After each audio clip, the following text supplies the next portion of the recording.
3월 둘째 주 예배를 하나님께 드리겠습니다. 묵상기도 하겠습니다. 하나님 아버지, 이번 주일도 충성교회 성도들이 가정에서 예배를 드립니다. 이번 기회를 통해서 예배의 소중함을 깨닫게 하여 주시고 코로나19의 확산을 막아주셔서 속히 함께 모여 예배 드릴 수 있는 은혜를 부어 주시옵소서. 그리고 이 시간 예배 드리는 온 믿음의 권속들에게 함께 하셔서 폭포수와 같은 성령의 담비를 부어 주시옵소서. 예수님 이름으로 기도합니다. 아멘. 다 함께 사도신경으로 신앙 고백하겠습니다. 전능하사 천지를 만드신 하나님 아버지를 내가 믿사오며 그 외아들 우리 주 예수 그리스도를 믿사오니 이는 성령으로 잉태하사 동정녀 마리아에게 낳으시고 본디오 빌라도에게 고난을 받으사 십자가에 못 박혀 죽으시고 장사한 지 사흘 만에 죽은 자 가운데서 다시 살아나시며 하늘에 오르사 전능하신 하나님 우편에 앉아 계시다가 저리로서 산자와 죽은 자를 심판하러 오시리라. 성령을 믿사오며 거룩한 공회와 성도가 서로 교통하는 것과 죄를 사하여 주시는 것과 몸이 다시 사는 것과 영원히 사는 것을 믿사옵나이다. 아멘. 다 함께 성시 교독하겠습니다. 여호와여 주의 장막에 머무를 자 누구 오며 주의 성산에 사는 자 누구오니까. 정직하게 행하며 공의를 실천하며 그의 마음에 진실을 말하며 그의 혀로 허물하지 아니하고 그의 이웃에게 악을 행하지 아니하며 그의 이웃을 비방하지 아니하며 그의 눈은 망령된 자를 멸시하며 여호와를 두려워하는 자들을 존대하며 그의 마음에 서운한 것은 해로울지라도 변하지 아니하며 이자를 받으려고 돈을 구워주지 아니하며 뇌물을 받고 무죄한 자를 해하지 아니하는 자이니 이런 일을 행하는 자는 영원히 흔들리지 아니하리이다. 아멘. 찬송가 220장 사랑하는 주님 앞에 찬양하겠습니다.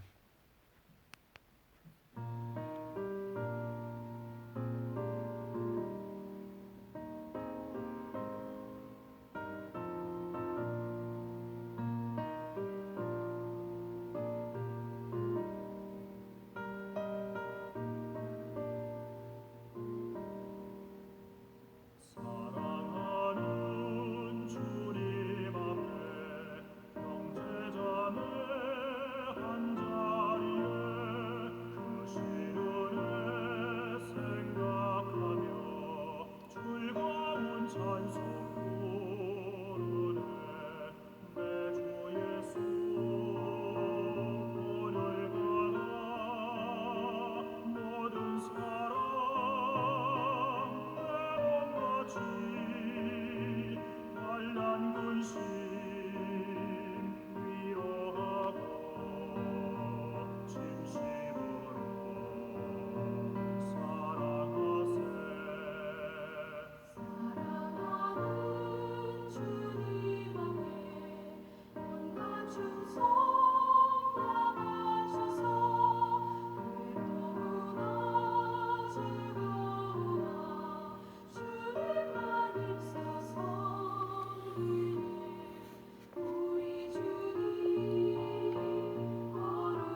기도 시간입니다. 가정에서 예배드리는 성도님들 가족 중 한 분이 대표 기도하는 시간입니다. 다 함께 기도하겠습니다.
성경 봉독 시간입니다.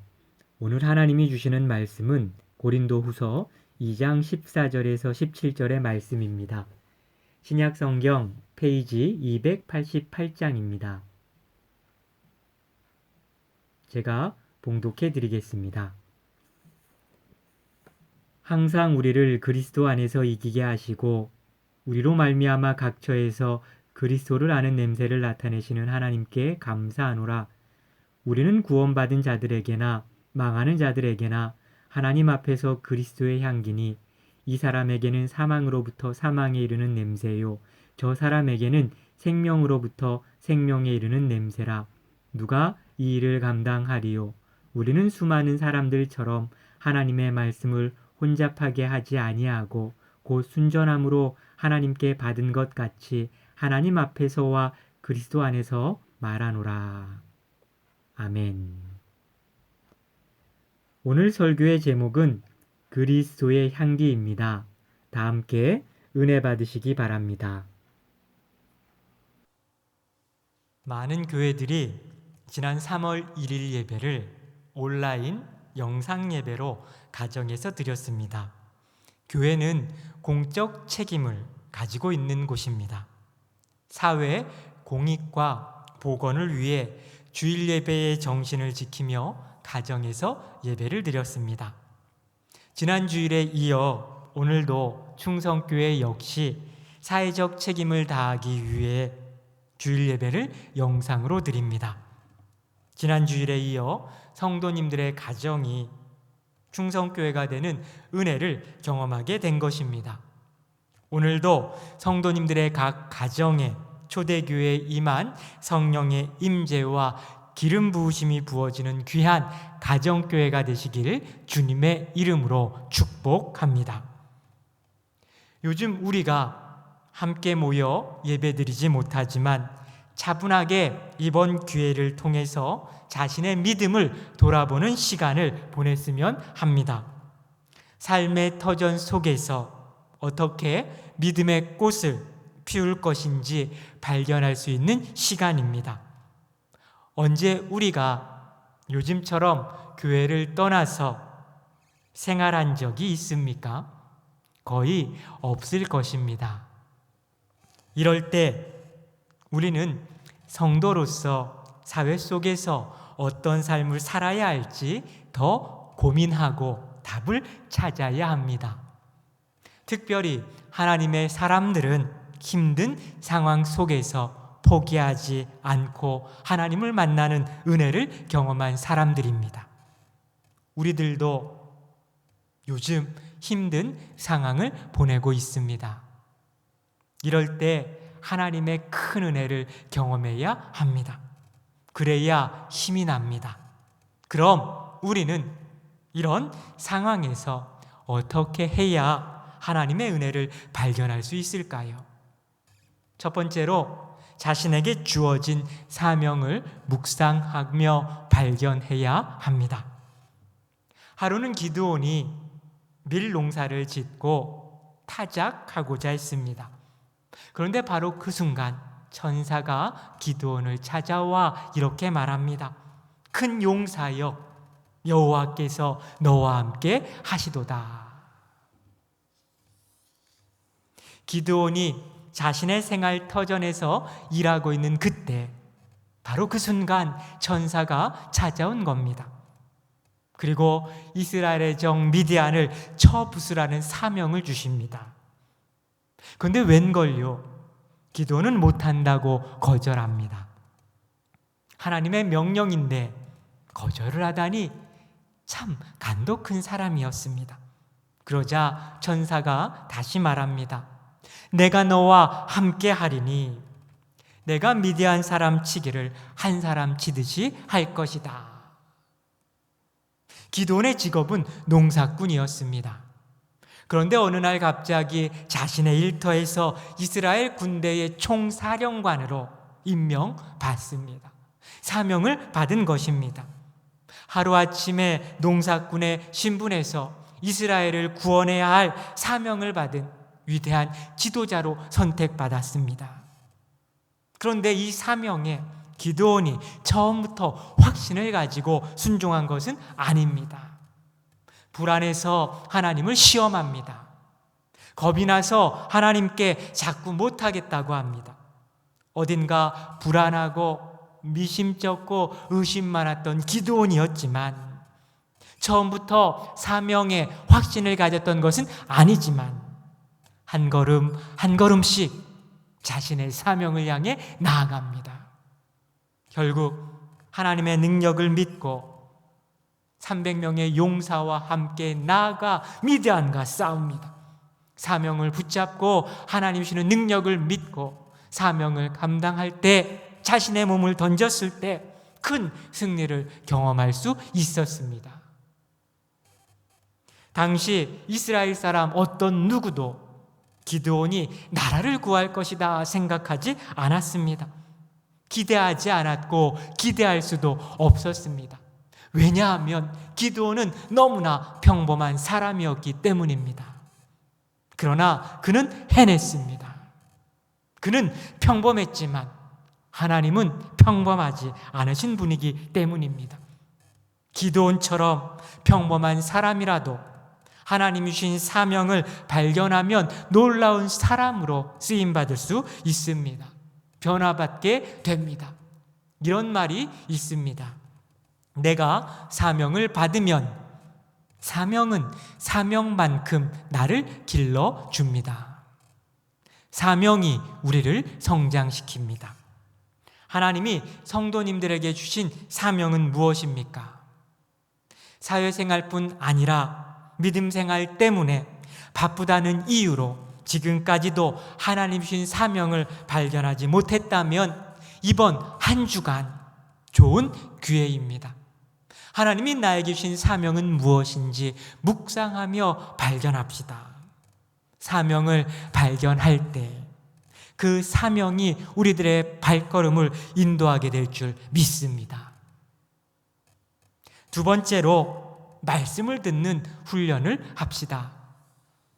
기드온이 사사로서 미디안 군대를 물리칠 수 있었던 이유는 하나님의 말씀을 들었기 때문입니다.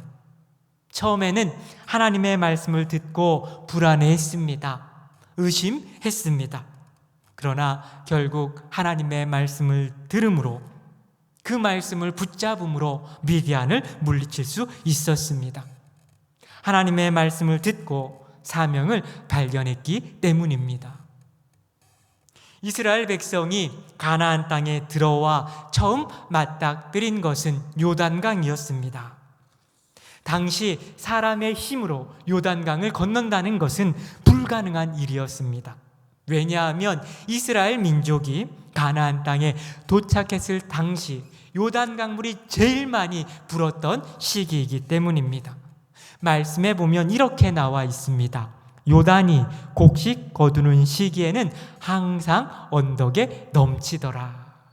이 언덕에 넘치는 바로 그때 여호수아와 이스라엘 백성이 가나안 땅 그 바로 목전에 도착했던 시간입니다. 그러나 여호수아와 이스라엘은 불가능한 일에 도전합니다. 그 이유는 하나님의 말씀을 들었고 그대로 믿었고 순종했기 때문입니다. 깊은 물이 넘치는 요단강을 향해 제일 먼저 제사장들이 여호와의 언약궤를 짊어지고 요단강에 나아가 자신들의 발을 물에 담급니다. 하나님은 광야 생활할 때에는 낮에는 구름 기둥, 밤에는 불 기둥으로 이스라엘 백성들을 인도하셨습니다. 그런데 이제 광야 생활이 끝났습니다. 구름 기둥과 불 기둥은 이스라엘 민족들과 함께하지 않았습니다. 그러나 하나님은 언약궤를 그들에게 주셨고 언약궤를 따라 삶을 살아가라고 명령하셨습니다. 무슨 일이 있을 때 이스라엘 민족은 앞서가는 언약궤를 바라보며 그들을 따라가는 삶을 살았습니다.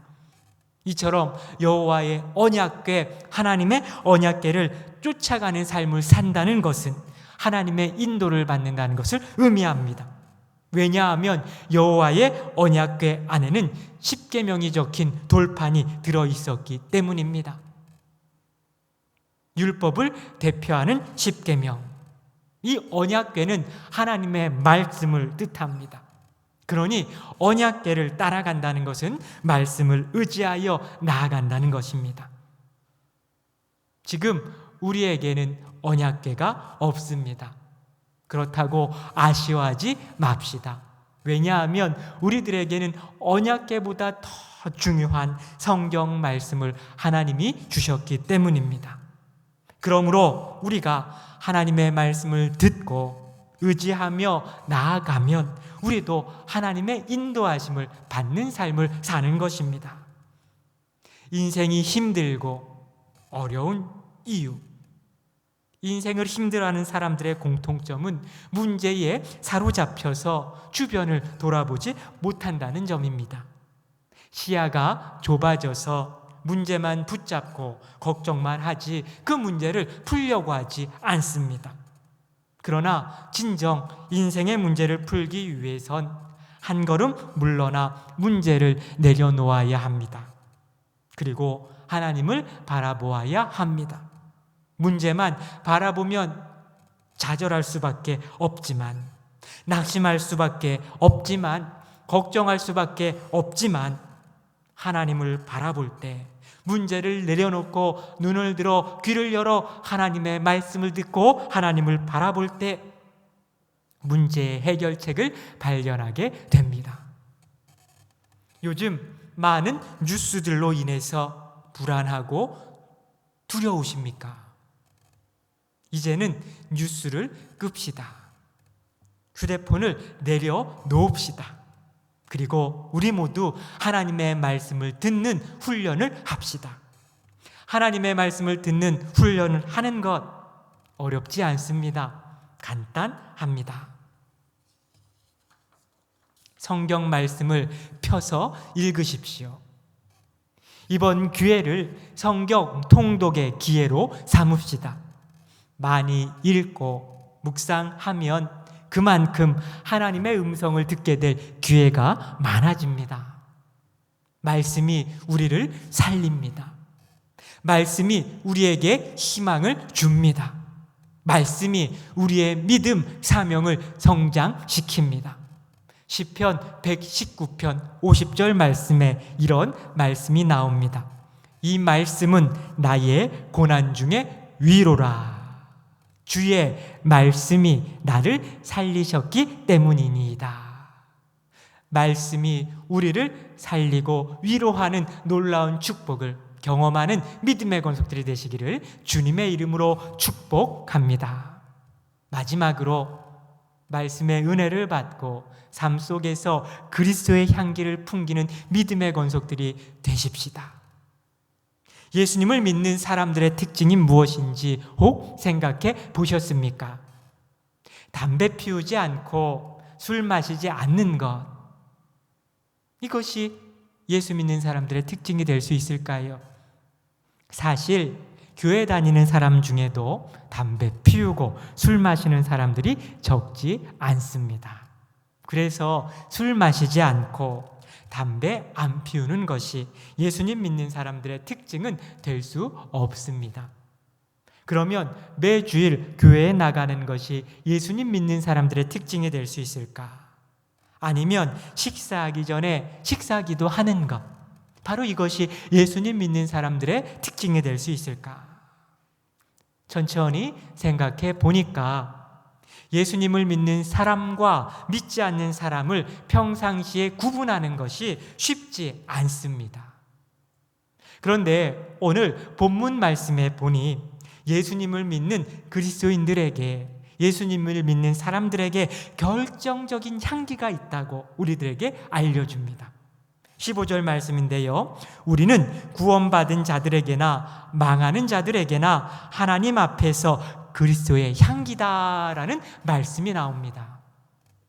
사실 그리스도인들뿐 아니라 모든 사람의 인생에서는 향기가 피어납니다. 추악한 탐심의 향기를 풍기는 사람이 있습니다. 자신만을 아는 이기주의의 향기를 풍기는 사람이 있습니다. 그런 사람들 주변에는 신기하게도 사람이 모이지 않습니다. 왜 내 주변에 사람이 없는가? 남에게 문제가 있는 것이 아니라 바로 자기 자신 본인에게 문제가 있는 경우가 많습니다. 반면에 아름다운 향기로 덮여있는 인생이 있습니다. 섬김의 향기, 나눔의 향기, 이루 말할 수 없는 감동의 향기가 나는 사람들이 있습니다. 이런 향기 나는 사람들에게서는 자연스럽게 사람들이 모여듭니다. 하나님은 구약시대 제사의 제물을 태울 때 나는 향기를 받으셨습니다. 그 향기를 받으셨던 하나님이 지금 우리 인생의 향기를 받으십니다. 결국 우리들의 삶이 산제물이 되어 하늘에 올라가는 향기를 통해서 하나님은 우리 인생을 평가하십니다. 16절 말씀에 이 사람에게는 사망으로부터 사망에 이르는 냄새요, 저 사람에게는 생명으로부터 생명에 이르는 냄새라. 누가 이 일을 감당하리요? 이 말씀을 쉽게 풀어드리면 이런 뜻입니다. 이 향기는 구원받을 사람에게나 멸망당할 사람에게나 다 같이 풍겨나가지만 멸망당할 사람에게는 역겨운 죽음의 악취가 되고 구원받을 사람에게는 감미로운 생명의 향기가 되는 것입니다. 그러니 이런 향기의 구실을 아무나 할 수 있겠습니까? 열심히 사는 사람인 것 같은데 그 삶에서 역겨운 죽음의 악취가 나는 사람이 있습니다. 열심히 사는 이유가 자기 욕심만을 채우기 위해서라면 결국 사망에 이르게 된다는 말씀입니다. 우리는 우리 인생에서 나는 향기의 정체를 빨리 알아내야 합니다. 그래야 우리 인생에서 죽음의 그늘이 벗겨지기 때문입니다. 역겨운 죽음의 향기를 몰아내기 위해서 우리는 예수님 품으로 돌아와야 합니다. 그래야 감미로운 향기를 풍기는 인생으로 변화될 수 있습니다. 특별히 예수님을 마음속에 모신 사람들의 인생은 아름답기 그지없습니다. 삶이 힘들고 어려워도 예수님의 향기가 풍기는 삶은 고난과 역경에 굴복당하지 않습니다. 투철한 신앙과 민족 정신으로 일제에 항거하다가 마침내 내 하나님 여호와여 나를 붙잡으소서 란 마지막 말을 남긴, 비록 몸은 온갖 고문으로 찢겨졌지만 얼굴에는 천국의 소망으로 밝은 웃음을 머금은 채 평양 형무소에서 순교한 주기철 목사님의 마지막 설교의 한 부분을 읽어드리겠습니다. 주님을 위하여 오는 고난을 내가 피하였다가 이 다음 내 무슨 낯으로 주님을 대하오리. 주님을 위하여 이제는 당하는 수욕을 내가 피하였다가 이 다음 주님이 너는 내 이름으로 평안과 즐거움과 영광을 다 받아 누리고 고난의 자는 어찌하고 왔느냐고 물으시면 내 무슨 말로 대답하랴? 주님을 위하여 오는 십자가를 내가 이제 피하였다가 이 다음 주님이 너는 내가 준 유일한 유산인 고난의 십자가를 어찌하고 왔느냐고 물으시면 내 무슨 말로 대답하랴? 지금은 그 어느 때보다 예수님의 향기, 그리스도의 향기, 십자가의 향기를 삶의 터전 속에 풍겨야 하는 때입니다. 그리스도의 향기를 풍기는 사람들의 모습은 아름답습니다. 코로나19로 온 사회가 힘든 시간을 보내고 있지만 오직 주님만을 바라보며 좋은 그리스도의 향기를 풍기는 믿음의 권속들이 되시길 주님의 이름으로 축복합니다. 찬송가 222장 우리 다시 만날 때까지 찬양하겠습니다.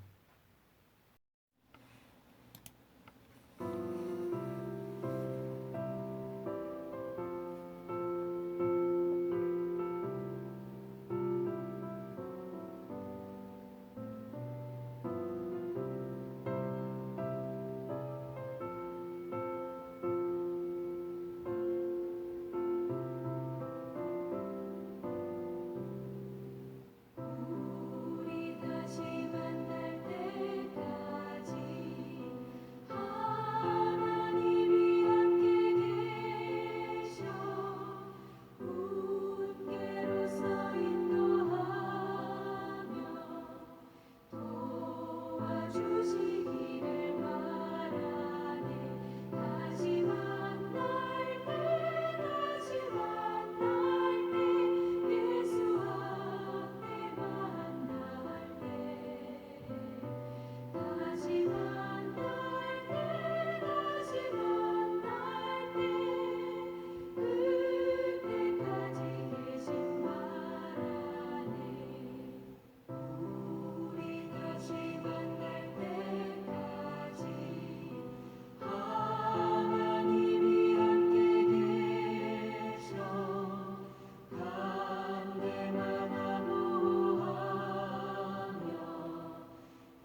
축도하겠습니다. 지금은 우리 주 예수 그리스도의 은혜와 하나님 아버지의 크신 사랑과 성령의 교통하심이 그리스도의 향기를 풍기는 아름다운 삶을 살겠다고 다짐하는 온 믿음의 권속들, 이들의 삶의 터전과 가정 위에 하나님이 기뻐하시는 충성교회 위에 이 나라와 민족 위에 지금부터 영원까지 함께 있을지어다. 아멘.